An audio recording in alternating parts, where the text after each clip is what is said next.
Look at her. Hey Battles, so I just want to come and have a conversation with you guys about the shocker of living here, okay? I don't want you guys to move here unplanned thinking that, things is going to be the exact same thing where you're coming from, whether it's Canada or United States or Europe, the thing about it is it's definitely different. It's a complete different thought process, a complete different way of life here. I've been here now going on 2 months and I'm still loving it, so nothing has changed there. Like I said before, I'm not going anywhere. So I just know that me being here, I've now been able to see a few things that is definitely like nah, I can't do this for some people. Me being an islander, a lot of these things are not a culture shock for me. I'm used to it, but at the same time, for those that coming from the Western world and you have continuous of everything and, where everything is already managed to have the architecture, the structure, the developments is already in place, way more vast there than it is here. So I'm going to give you guys a few of my culture shock for me, but it does not deter me. But it definitely can be a culture shock for you that may deter you coming here and living. So for those who don't know me, my name is Miss Bahamian Goddess, and I have been documenting my journey from Dallas, Texas, all the way here to Accra, Ghana. And now that I'm here, I am basically doing all the things that I want to do, and I'm documenting those journey as well. So let's get to these things that is a shocker for me, and I think will be the same for you. Hey Battles, so let's start off with the known. I think this has been on almost everybody's channel that I have seen and watched, and that is the road. So the roads here are not all paved throughout. There's only main roads that have tarred roads. Some of the roads are not tarred, so they're really like red dirt, and when it rains, it gets real muddy. And if you don't have an SUV or a truck, it can be definitely difficult to drive in a salon car. And so for me, when I was looking for a place to stay, that was definitely something that I did not want to have to worry about, which is having to drive on a dirt road to my place. And with me not having a car, having to walk, on a dirt road that is not properly even paved smoothly to drive. When it rains, so it floods, and you can have big puddles of water and it's muddy trying to walk. So that's something I did not want to have to deal with, and that is one of the issues here in Ghana is the roads. The roads are not completely tarred everywhere you go. So that is the first thing. And that's something I don't think a lot of people would change their minds on. But like, oh, I'm not going to move here. I think that's like I can deal with it. So the second thing is the traffic. United States have traffic. And, it ain't no joke there. And I'm going to use my area, for example, Highway 80, living in Texas, is a death trap. I'm telling you, it's heartbreaking just to drive there. People who have to go to work in the morning, if you have to be to work at 8 or 9, you have to literally get up the house between 5 and 6 just to be able to get to work. So the traffic is horrible. But here, the traffic is more like, I wish you would. The traffic is more like nuck if you buck. It's nothing I have ever experienced. They do not follow the rules. You can have a stop sign and they're still going. They're not waiting to take turns. They're going. If a police is not there, nobody's obeying the law. Okay. I can definitely say within a day, whenever I leave my house and my driver comes and pick me up, I am definitely witnessing between 2 accidents with motorcyclists, not cars. So I'm talking about these motorcycles, they drive reckless, they don't care, they swerve through. I mean, clearly everybody is stopped. So there's somewhere traffic, they're maneuvering. And as they're maneuvering through, there's cars that also do not want to wait. They're trying to, fit through somewhere around, and that's just not something I'm used to. It can definitely be frightening to drive here, as well as even being a passenger, because I have definitely clutched my pearls when my driver is taking me somewhere and the traffic is nuck if you buck. That is a culture shock for me. That still does not tell me I want to leave Ghana. Okay, but for some people, I've spoken to some people and they just was like they don't want to put up with the roads, and they don't want to put up with the traffic. So I can understand. So that's another one. Another culture shock for me, and this one really touches me to the core, because this is something that I do on a regular basis, is shop. I love to shop. So I'm always buying something, and especially with me moving here, I have purchased everything that I need for me to be able to live here comfortably, and I shipped it here. But there is a few items that I did not purchase that I wanted to wait until I get here to purchase. And these people do not believe in refunds at all. Like, they want your money, but they don't want to give it back if you are not pleased with the product. So if you're coming from, United States, and we're used to getting a refund, not every place gives you a refund. The percentage is very small in the United States that you may not get a refund. But here, the percentage is very small that you find a place that would give you a refund. And I'm not used to that. I don't even know if I'll ever get used to that. I'm not trying to come here and change anything, but I do believe in structure. So for me, it's like, if I'm purchasing something and I no longer want it or need it, I feel like I should have a grace period to bring it back. Or if you see it's not working, or there's a problem with it, I should be able to bring it back. Or at least exchange. I'm good with a good exchange too. As long as I can, because it still put me in a shopping mode. So as long as I can still shop, but that's not even an option. Big places, will give you big places will give you where you can do a refund. And I went and purchased my washer from Spintex Mall, and they had a 7-day refund. But that's a big store, I go somewhere small, Ghanaian, mom and pop, nah, it's a no-go. You literally have to pick a fight just to get your refund. I had an instance for my birthday that I booked, something, and I changed my mind. And they told me they do not have a refund policy. So for me, my understanding is if you do not have a refund policy, then that means I should be able to get a refund. Because if you have a refund policy, it will tell you all the things that I can and cannot do at a certain time frame. So they try to say I can get 50% back and they'll give me the 50% refund. What are you going to do with the other 50%? I'm sorry. Those who know me personally know I got my refund, because I'm not giving you 50% for free. Sorry, that's not even going to work. So if you come here and you're shopping and you're spending your money, please make sure you ask what are their policy, because you'll definitely be shocked to find out that you purchase something and you change your mind and you try to bring it back and they say no. So that is definitely one to take heed to. Another one is going to be it hurts me every time I see it.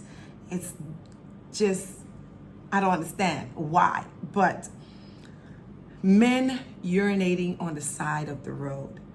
and I mean anywhere, they stop and they urinate on the side of the road. That is a culture shock for me. And I think it's the most disgusting thing ever. But, you know, who am I? I ain't nobody. It's just my thoughts and my opinions. And that is a culture shock for me, because coming from the United States, even the homeless people, I have never seen them urinate or use the bathroom anywhere.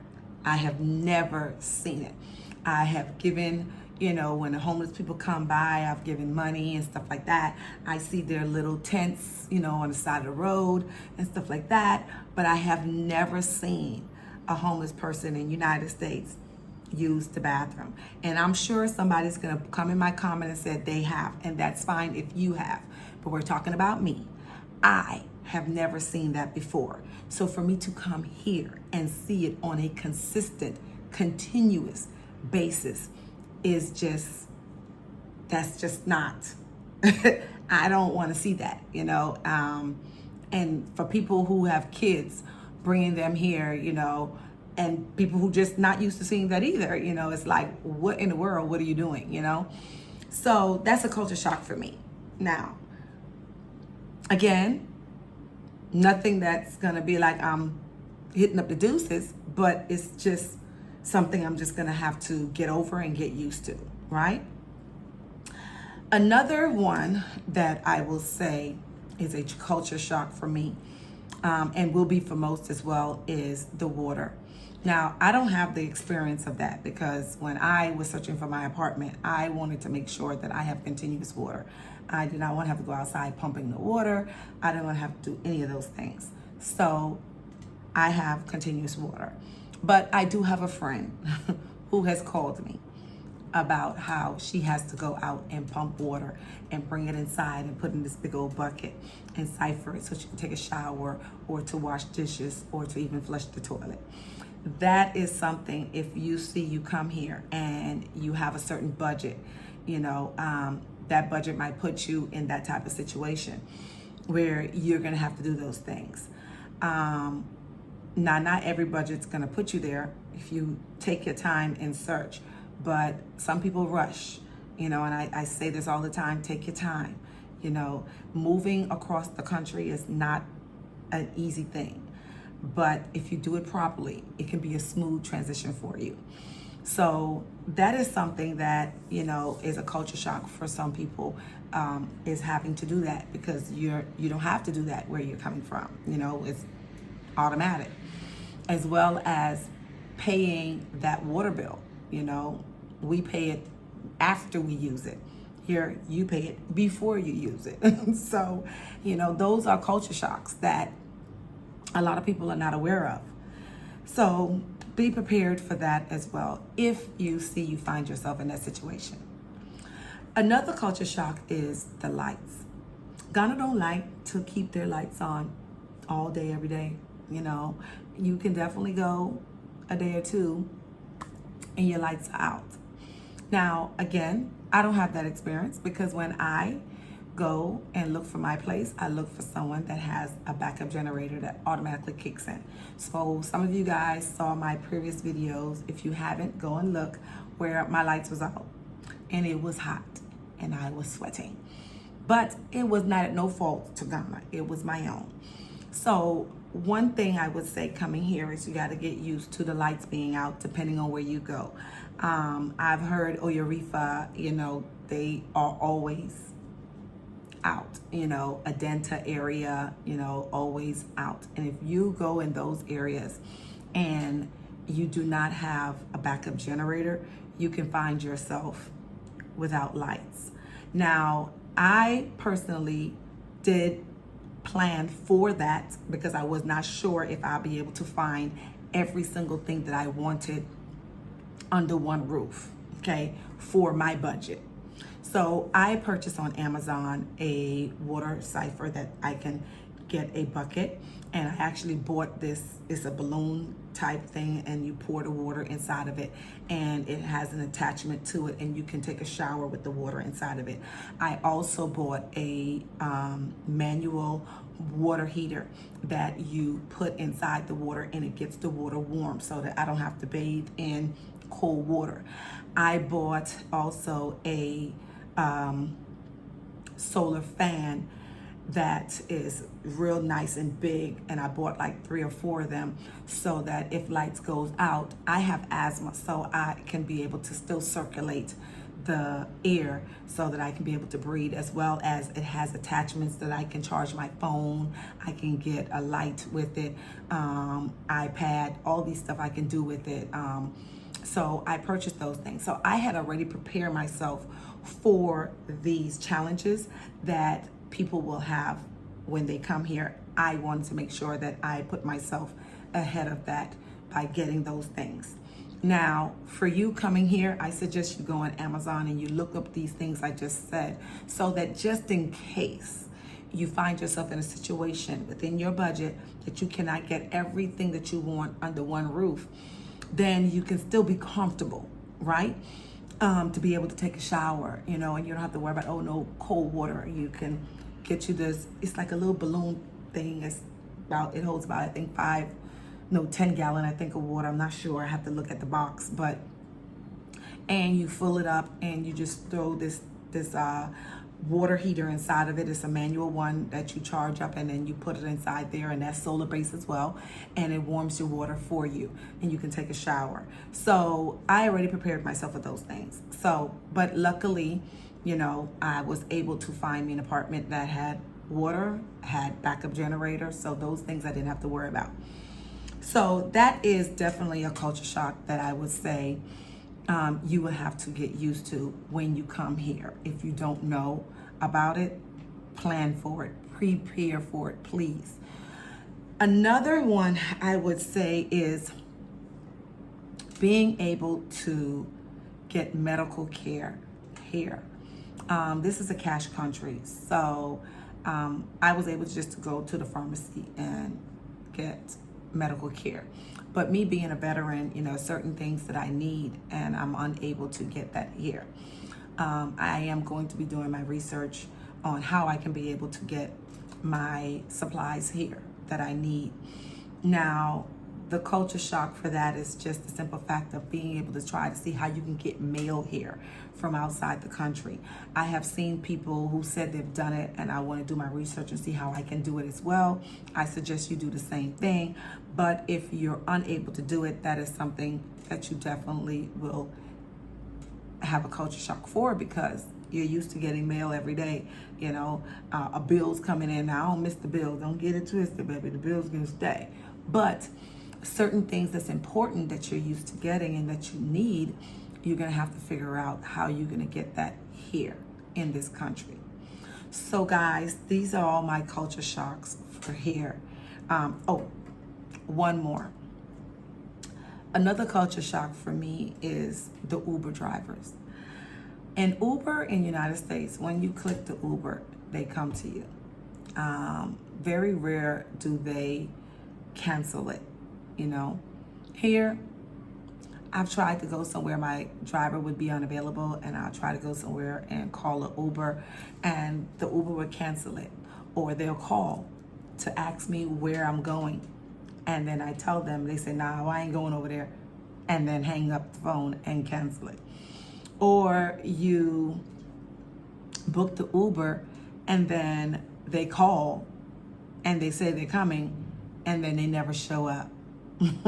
You know, I'm not used to that, you know, and I really, really need to get myself a vehicle because, one, my driver is making hella good money from me, and two, when he's not available, I have to catch an Uber, and I don't like being out in the sun waiting, you know, for someone to come and get me, and they don't show up, or they don't want to go where I'm going. You know, I need to start putting myself in a position for me to get a car. So yeah, the Uber here. Another one would be the customer service. And I'm not really gonna say customer service. It's the Labadi Beach scam, okay? And I don't know about no other place on the beach but except Labadi Beach. I have been 3 times, and all 3 times it has happened to me. The first time I went to Labadi Beach was last year, May. They will come and they will scope you out from the parking lot, take you through their restaurant, sit you down, give you the menu. You and your friends, you order your menu. Off the menu, you order your food, and then the next thing you see, you get the bill, and the bill is 3 times the amount of the food.